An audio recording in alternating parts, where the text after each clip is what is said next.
Hello friends, कैसे हैं आप लोग। आज है जी 2 सितंबर 2021। It's me Bushra. Welcome all of you in this session. और चलिए हम आज का लेटेस्ट सेशन लेके आपके लिए हाजिर तो हैं, लेकिन आपके हित के लिए दो काम जो बहुत ही ज़रूरी हैं, जिनको स्किप नहीं किया जा सकता, फॉरगेट नहीं किया जा सकता। वो क्या है? एक तो किसी भी सेशन को मिस मत करें। यदि एक सेशन मिस होगा तो 1 वीक पीछे चले जाएंगे आप, क्योंकि आपको नहीं पता कि एग्जामिनर कहाँ से क्वेश्चन पुट अप कर दे, और बहुत ज़्यादा कंटेंट रोज़ का होता है। तो पहला यही काम है कि आपको हर सेशन रेगुलर बेसिस पर बहुत ही ध्यान से लास्ट तक सुनना है। और दूसरा ये कि आपको कंप्लीट कंटेंट मिलता रहे हर सब्जेक्ट का, इसीलिए आपको क्यूसिल को भी सब्सक्राइब कर लेना है और बेल आइकन यानी नोटिफिकेशन अपनी ऑल पर रखें, जिससे कि आपको क्या होगा कि सभी अपडेट्स डेली के सारी नोटिफिकेशंस आपको मिलती रहेंगी। Now we are going to start. Okay, let's start. पहला क्वेश्चन है, हाल ही में शवर्ना रॉय ने अभी टाइम एक्सीलेंस अवार्ड जीता है। ये कौन है? तो टाइम ऑफ एक्सीलेंस अवार्ड या टाइम एक्सीलेंस अवार्ड, ये कहिए। तो ये शवर्ना रॉय ने जीता है। ये कौन है? ये एक लेखक हैं, बहुत बेहतरीन दर्जे की राइटर हैं, और इन्होंने नेताओं को, युवा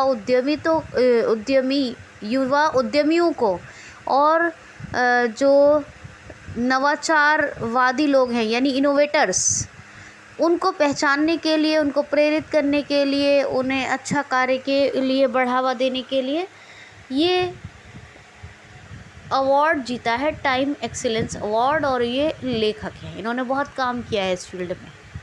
ठीक है, उम्मीद करती हूँ कि आपको समझ में आ गया हो। नेक्स्ट क्वेश्चन है, हाल ही में अभी टोक्यो पैरालंपिक में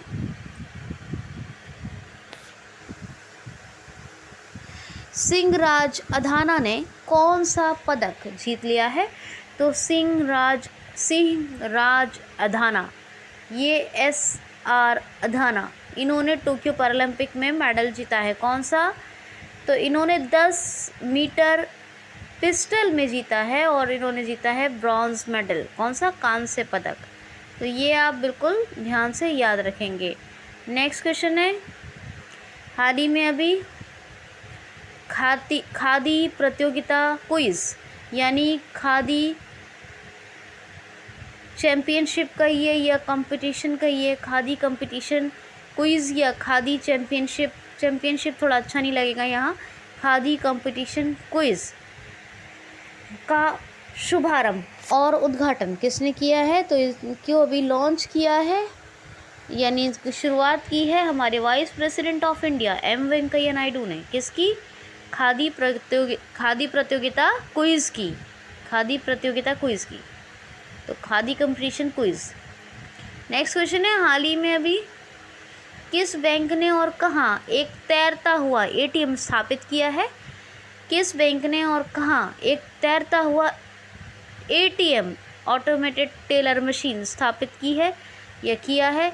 तो ये फ्लोटिंग ATM है, और ये दूसरा फ्लोटिंग ATM है इंडिया का, जो अभी स्टेट बैंक ऑफ इंडिया ने डल लेक के ऊपर किया है। ये एक हाउस बोट में इसकी स्थापना हुई है, एक हाउस बोट में डल लेक के ऊपर, ताकि जो स्थानीय लोग हैं, जो वहाँ के टूरिस्ट हैं, पर्यटक हैं, स्थानीय लोग हैं, वो लोकल लोगों को, टूरिस्ट लोगों को परेशानी का सामना ना करना पड़े। तो ये एक बात है। दूसरी बात ये है कि ये मैंने कहा कि भारत का ये दूसरा तैरता हुआ ATM है, तो पहला कौन सा है?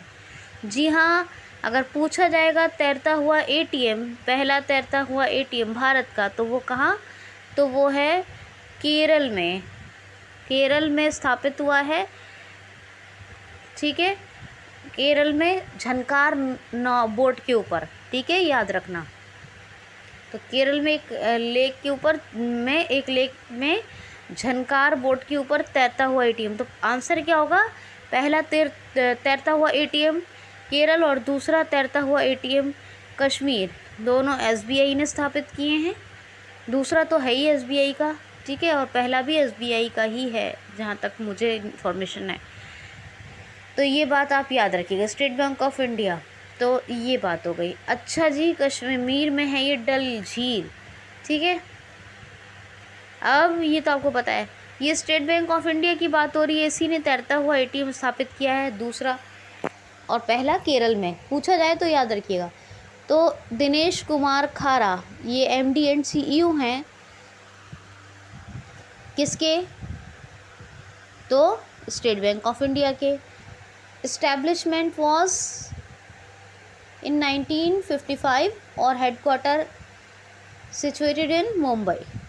तो अब विकास ने कल एक बात कही थी, हमारे एक स्टूडेंट हैं, उन्होंने कहा कि मैम रजनीश कुमार तो एसबीआई के एमडी एंड सीईओ रह चुके हैं, मतलब हैं एसबीआई के हैं, उन्होंने ये कहा। तो बिल्कुल रह चुके थे, मतलब रहे थे। अब ये जो एसबीआई है इसके एमडी एंड सीईओ कौन है? दिनेश कुमार खारा। इसीलिए रजनीश कुमार जी का अपॉइंटमेंट वहाँ कर दिया गया है, ठीक है। कल मैंने आपको रजनीश कुमार जी के बारे में बहुत बेहतर तरीके से बताया था कि कहाँ पे इनको बनाया गया है प्रमुख, ठीक है। तो ये आप कल का वीडियो देख के रिवाइज कर लेंगे। नेक्स्ट क्वेश्चन है, नेक्स्ट क्वेश्चन सुनिए। हाल ही में मुफ्त पानी पाने के लिए पानी बचाओ योजना किस राज्य सरकार ने शुरू की है? मुफ्त पानी पाने के लिए, मुफ्त पानी लेने के लिए, पाने का अगर समझ ना रहा हो तो लेने के लिए, तो वैसे यही है क्वेश्चन, मैंने ऐसे ही सेट कर लिया दिमाग में। मुफ्त पानी पाने के लिए पानी बचाओ योजना किस राज्य सरकार ने शुरू की है? तो ये गोवा राज्य सरकार ने। अब ये क्या लॉजिक है, मुफ्त पानी पाने के लिए पानी बचाओ योजना? भाई एक बात बताइए, जो चीज़ पेड होती है तो वो क्या होता है, उसका कंजम्पशन, उसका जो मतलब स्पेंशन है वो लिमिटेड होगा, ज़रूरत के हिसाब से होगा। लेकिन कोई चीज़ फ्री होगी तो चाहे जितनी वेस्ट हो जाए, ख्याल भी आएगा तो इतना नहीं आएगा जितना पेड़ का आएगा। तो पेड़ चीज़ें जो होती हैं वो काफ़ी वैल्यूएबल हो जाती हैं, क्योंकि उसके लिए हमें पे करना पड़ता है। तो अगर चाहते हैं मुफ्त में लेना पानी, तो फिर क्या, पानी बचाओ। तो यानी कि मुफ्त पानी पाने के लिए पानी बचाओ योजना, यही है। गोवा की बात करूं तो कल ही गोवा के मुख्यमंत्री ने ये शुरू की है, गोवा गवर्नमेंट ने। किसने? गोवा गवर्नमेंट ने, गोवा ही बोला है मैंने, ठीक है। गोवा गवर्नमेंट ने ये शुरू की है और गोवा कैपिटल पणजी है। कल गोवा के सारे फैक्ट्स बताए थे, और कल ये भी बताया था, क्यों बताए थे सारे फैक्ट्स, कि गोवा के मुख्यमंत्री प्रमोद सावंत ने अभी उद्यमिता शिखर सम्मेलन अंतःप्रेरणा का उद्घाटन किया है। यही तो बात थी ना, यही बताया था आपको बताया था कि इंडिया का फर्स्ट रेबीज़ फ्री स्टेट कौन सा है? गोवा है। जो पहला रेबीज़ फ्री राज्य बनने वाला राज्य है भारत का, गोवा। और आपको ये भी बताया था कि अल्कोहल म्यूज़ियम, पहला अल्कोहल म्यूज़ियम भारत का कहाँ बना है? तो दैट इज़ इन गोवा, ठीक है। तो ये भी आपको बताया था। बाकी तो फैक्ट सब बताती रहती हूँ, वो ज़रूरी नहीं है। अब वैसे गवर्नर का नाम बता देती हूँ, PS श्रीधरन पिल्लाई, तो इनका नाम याद रखिएगा, है ना। तो आई होप सो के बाकी सब बहुत से फैक्ट्स बताएं, कल के वीडियो से रिवाइज हो जाएंगे, उनको कर लीजिएगा।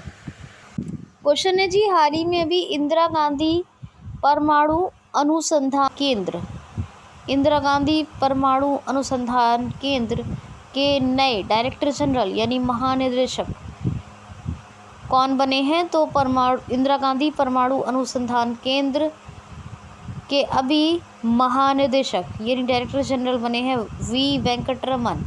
कौन है? वी वेंकटरमन। तो वी वेंकटरमन साहब बन गए हैं अब IG, और क्या होता है परमाणु, एटॉमिक रिसर्च सेंटर के डायरेक्टर जनरल। अब एक क्वेश्चन ये भी उठता है कि ये है कहाँ? तो ये है कलपक्कन तमिलनाडु में। कहाँ? कलपक्कन तमिलनाडु। ठीक है, तो ये आप याद रखेंगे। नेक्स्ट क्वेश्चन है, हाल ही में अभी AIIA में अभी न्यूट्री गार्डन का उद्घाटन हुआ है, ये किसने किया है? हाल ही में AIIA में अभी न्यूट्री गार्डन का उद्घाटन हुआ है, ये किसने किया है? तो हमारी जो केंद्रीय महिला विकास मंत्री हैं, महिला एवं बाल विकास मंत्री, केंद्रीय वस्त्र मंत्री भी और महिला एवं बाल विकास मंत्री भी कौन? स्मृति ईरानी जी। इन्होंने अभी all India institute of Ayurveda में एक न्यूट्री गार्डन का उद्घाटन किया है। क्या है? Nutri garden. अब ये क्या है न्यूट्री गार्डन? तो ये है कि इसमें जितनी भी जड़ी बूटियाँ यानी औषधियाँ होती हैं उन सब के पौधे लगाए जाएंगे। गार्डन है ना भाई, तो उन सब के पौधे लगाए जाएंगे। All India institute of Ayurveda में न्यूट्री गार्डन बन रहा है, ठीक है। तो इसका उद्घाटन स्मृति ईरानी जी ने किया है। तो आई होप सो कि आपको क्लियर हो गया होगा। दोस्तों, आप वीडियो को कंप्लीट वॉच करने के बाद जहाँ भी सोशल मीडिया प्लेटफॉर्म से कनेक्ट हैं, प्लीज़ आप शेयर ज़रूर कर दिया करें, ठीक है, जिससे कि मेरी मेहनत कामयाब बने और दूसरों तक भी इसका फ़ायदा पहुँचे। चलिए नेक्स्ट क्वेश्चन सुनिए। क्वेश्चन है जी, हाल ही में 100% पात्र आबादी का टीकाकरण करने वाला पहला शहर भारत का कौन बना है? तो ये याद रखिएगा, अब से पहले जो मैंने बात की थी 2-3 दिन पहले, वो 100% वयस्क आबादी का टीकाकरण किया है। फर्स्ट डोज देने वाला, मतलब कोविड-19 की वैक्सीन की फर्स्ट डोज दे दी है 100% वयस्क आबादी। तो किसकी बात की थी? हिमाचल प्रदेश। लेकिन आज बात कर रही हूँ 100% पात्र आबादी, यानी 10 लाख आबादी वाले जो शहर हैं भारत के, उनमें पहला शहर। तो 100, ये बात याद रखिएगा, वयस्क और पात्र हिंदी में भी याद रखिएगा, इंग्लिश में भी इसकी टर्मिनोलॉजी देख लीजिएगा, नहीं तो पूछ लीजिएगा, ठीक है, पूछ लीजिएगा मुझसे। हिंदी में याद रखना आसान होता है, तो इसलिए जब फ्लो में हिंदी में पढ़ाती हूँ तो हिंदी बता देती हूँ, क्योंकि इंग्लिश वर्ड्स तो आप लोग देख लेते हैं उनके, अगर नहीं देख पाएँ तो पूछ लिया करें, ठीक है। तो खैर, तो पहला हिमाचल प्रदेश था जिसने 100% वयस्क आबादी का टीकाकरण किया, यानी कि टीकाकरण किसका? कोविड-19 का। पहली डोज तो सबको दे दी, दूसरी देनी बाकी है। अब ये 100% पात्र आबादी का कोविड टीकाकरण करने वाला पहला शहर भारत का कौन सा बना है? तो वो तो राज्य था हिमाचल प्रदेश, ही शहर है। ये 10 लाख आबादी वाले शहरों में पहला शहर है। कौन बना है? इंदौर। तो इंदौर ने अपनी 100% पात्र आबादी का कोविड-19 वैक्सीनेशन कर दिया है। MP में, अच्छा आपको पता है, लगातार 4 सालों से टॉप पर है स्वच्छ इंडिया अभियान में इंदौर। और इंदौर की और भी मैंने कई सारी बातें बताई हैं, MP का शहर है, तो उन सबको ध्यान में रखा करें, ठीक है। ये बात तो बहुत कॉमन है जो मैंने बताई है, ये आपको बताती आ रही हूँ। और इसके अलावा और भी बहुत सी चीज़ें जिनके बारे में मैंने बताया था, ठीक। चले, और ड्रेनेज सिस्टम को बेहतर करने के लिए और बहुत कुछ बताया है। तो खैर, नेक्स्ट क्वेश्चन है, हाल ही में डेल स्टेन ने क्रिकेट के सभी प्रारूपों से संन्यास लिया है। ये किस देश के हैं? डेल स्टेन ने अभी क्रिकेट के सभी प्रारूपों से संन्यास ले लिया है। ये किस देश से संबंधित है? तो इन्होंने क्रिकेट के सभी प्रारूपों से रिटायरमेंट ले लिया, डेल स्टेन ने। ये किस देश के हैं? तो ये बिलोंग करते हैं कहाँ से? From south Africa. South Africa से हैं ये। इन्होंने, अगर इनके बारे में थोड़ी सी इन्फॉर्मेशन दूं, क्योंकि बहुत टाइम खेला है इन्होंने क्रिकेट, तो इसलिए दे देती हूँ, इतना मैं किसी के बारे में ज़्यादा इम्पॉर्टेंट बातें ही बताती हूँ, तो इसलिए चलिए इनके बारे में थोड़ी सी बात कर लेते हैं।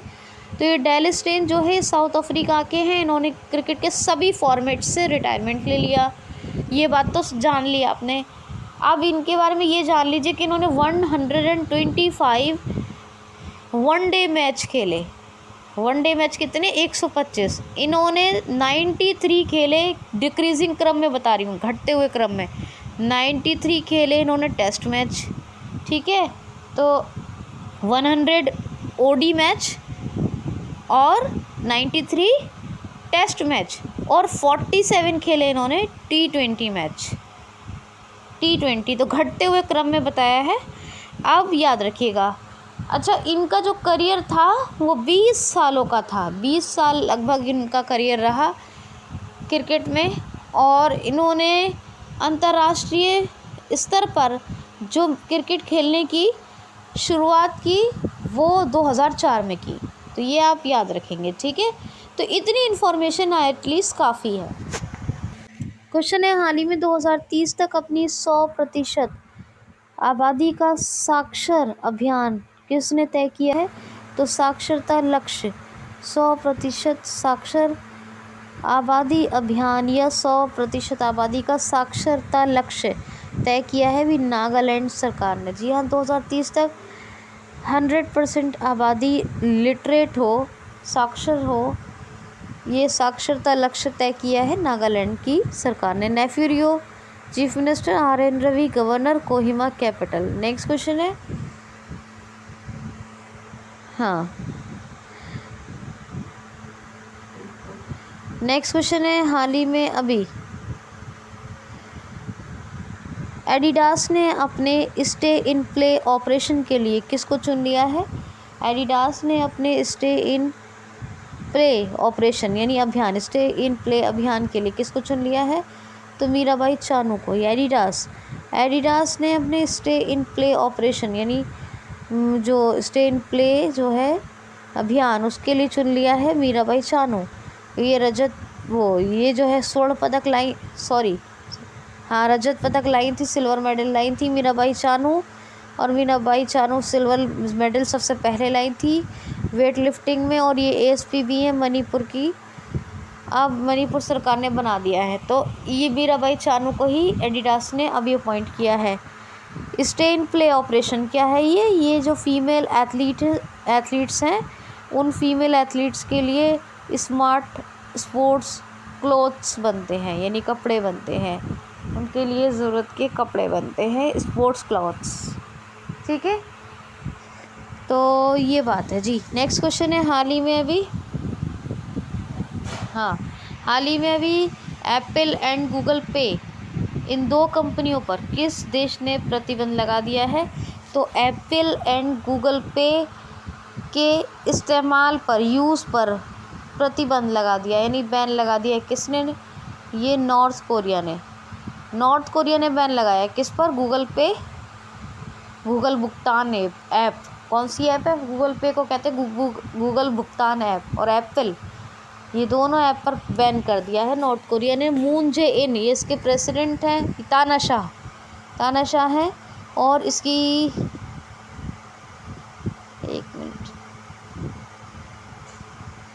एक मिनट मुझे याद आ जाए तो, दक्षिण कोरिया तो नहीं है ये, उत्तर कोरिया ही है ना? ठीक है, खैर कोई बात नहीं, मुझे याद आ जाएगा। तो अब कोरिया ने लगाया है, उत्तर कोरिया तो मेरे ध्यान में कहीं ऐसा ना हो दक्षिण कोरिया हो, तो थोड़ा मुझे हल्का सा डाउट हो रहा है। तो पढ़ाते पढ़ाते भी याद आ जाएगा, बता दूंगी मैं आपको, डोंट वरी अबाउट इट। तो वैसे ये एडिडास का हेडक्वार्टर कहाँ है? तो ये जर्मनी में है। एडिडास का हेडक्वार्टर कहाँ है? जर्मनी में है ना। अभी वो बताऊंगी मैं आपको, नॉर्थ कोरिया साउथ कोरिया वाले ये ऑप्शन अब मैं वीडियो को पॉज नहीं करना चाह रही हूँ कि मैं बीच में जाके देखूँ, है ना, थोड़ा सा टाइम लगाऊँ, क्योंकि मैं पढ़ चुकी हूँ ऑलरेडी, तो याद आ ही जाएगा भी पढ़ाते पढ़ाते। तो ओके फाइन। तो बहरहाल एडिडास का हेडक्वार्टर कहाँ है? तो अभी जर्मनी में ही है एडिडास का हेडक्वार्टर। और 1949 में इसकी स्थापना हुई थी, ठीक है। तो खैर, अब ये क्वेश्चन मैंने आपको बताया था, ये तो मैंने बता दिया था, साक्षरता वाला हो गया था। और क्वेश्चन और भी ले लें, 1-2 क्वेश्चन।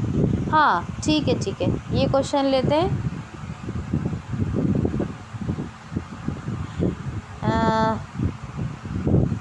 ये क्वेश्चन ले लेते हैं। हाँ, राष्ट्रव्यापी फिट इंडिया क्विज़ का शुभारंभ अभी किसने किया है? तो हमारे युवा मामलों के और खेल मंत्री और युवा मामलों के मंत्री एक ही हैं, अनुराग ठाकुर। और इन्होंने ही अभी, अनुराग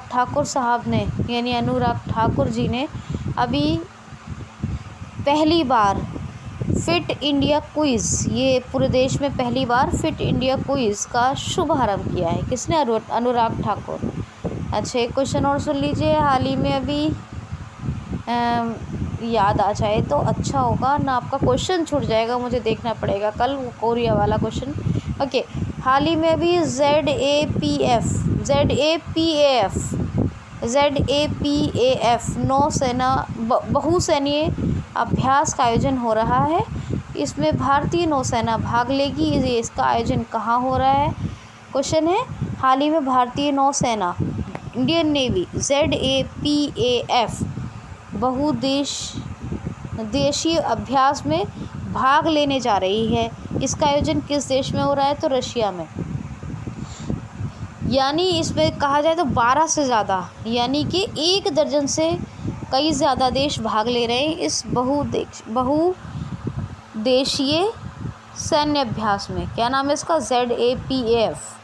ZAPF की मुझे कहीं फुल फॉर्म मिली नहीं, मिलेगी तो आज मैं देखूंगी, उसको बताऊंगी। ZAPF तो ये बहुदेशीय सैन्य अभ्यास है, इसमें बहुत सारे देश भाग ले रहे हैं। कई कहा जाए तो मतलब 14-15 देश है, 1 दर्जन से भी ज़्यादा है, ठीक है, जिसमें अपनी इंडियन नेवी भी भाग लेगी। अभी रूस में इसका आयोजन होगा। लेक वेकल और यूरोप का सबसे ऊंचा पहाड़ कौन सा? माउंट एल्ब्रस और उरल के पहाड़ी, सब रशिया में है। मिकाइल मित्सुदिन प्रधानमंत्री यानी प्राइम मिनिस्टर और president Vladimir Putin, Moscow capital, Russian rouble currency. ये बातें हो गई। यहाँ की वैक्सीन कौन सी है? जो कोविड-19 वैक्सीन जिसको परमिशन अपने इंडिया में भी मिली है, स्पुतनिक V। और यहाँ की एक मिसाइल जिरकोन, जिसका सफलतापूर्वक परीक्षण किसने किया है? तो वो भी रशिया ने ही किया है। तो ये आपको याद रखना होगा। तो एक आध क्वेश्चन और ले रही हूँ, अगर याद आ गया तो ठीक है कोरिया वाला क्वेश्चन, नहीं तो श्योरली नहीं तो कल फिर देखेंगे उस क्वेश्चन को। तो एक क्वेश्चन लेते हैं, एक सेकेंड, जस्ट सेकेंड। हाँ बिल्कुल ठीक है, सही है। दक्षिण कोरिया ने लगाया है प्रतिबंध, क्योंकि देखिए नॉर्थ कोरिया की कैपिटल है पेंगयोंग और साउथ कोरिया की है जो है क्या है? सियोल। तो सियोल कैपिटल है, सुबह पढ़ा ना मैंने आपका ये क्वेश्चन। तो सियोल कैपिटल, और एक और फ़र्क है इसमें कि किम जोंग उन ये तानाशाह है नॉर्थ कोरिया के, और मून जे इन ये प्रेसिडेंट है साउथ कोरिया के। तो करेक्ट, साउथ कोरिया ने प्रतिबंध लगाया, सॉरी नॉर्थ कोरिया बोल दिया था, साउथ कोरिया ने प्रतिबंध लगाया है। किस पर? तो गूगल पे एप्लीकेशन यानी गूगल भुगतान ऐप पर और एप्पल ऐप पर। तो अब याद रखिएगा, साउथ कोरिया ने बैन कर दिया है गूगल पे ऐप और एप्पल ऐप को। अभी कैपिटल का तो बता ही दिया मैंने आपको, सियोल कैपिटल है और मून जे इन यहाँ के प्रेसिडेंट है। अब इंटरेस्टिंग क्वेश्चन ये बनता है यहाँ से कि नॉर्थ कोरिया और साउथ कोरिया के बीच में डिवाइडिंग क्या है? तो डिवाइडिंग है 38 पैरेलल। और US कनाडा के बीच में कौन सा पैरेलल डिवाइडिंग है? यानी वहाँ है 49 पैरेलल। और इंडिया और मालदीव के बीच में क्या है? 8 डिग्री चैनल। पाकिस्तान अफगानिस्तान के बीच में क्या है डिवाइडिंग? Durand line. और भारत चाइना के बीच में डिवाइडिंग क्या है? McMahon line. और भारत पाकिस्तान के बीच में क्या है? Red Cliff line. वैसे बताना तो ज़रूरी नहीं है, फिर भी बता देती हूँ। भारत और श्रीलंका के बीच में क्या है? पाक स्ट्रेट, PAL के स्ट्रेट। तो अब क्लियर हो गया है आपको, ठीक है। जैसे ही मैं कैपिटल बताने वाली थी मैंने वहाँ नॉर्थ कोरिया कहा, मुझे एकदम से कन्फ्यूज़न हो गया, क्योंकि सुबह मैंने पेंगयोंग तो नहीं पढ़ा, तो सियोल पढ़ा था, साउथ कोरिया की कैपिटल, ठीक है। साउथ कोरिया की कैपिटल सियोल, साउथ कोरिया ने बैन किया। ओके, लास्ट क्वेश्चन लेते हैं। हाल ही में इंटरनेशनल एस्ट्रोनॉमिकल यूनियन के अभी इंटरनेशनल एरोनॉटिकल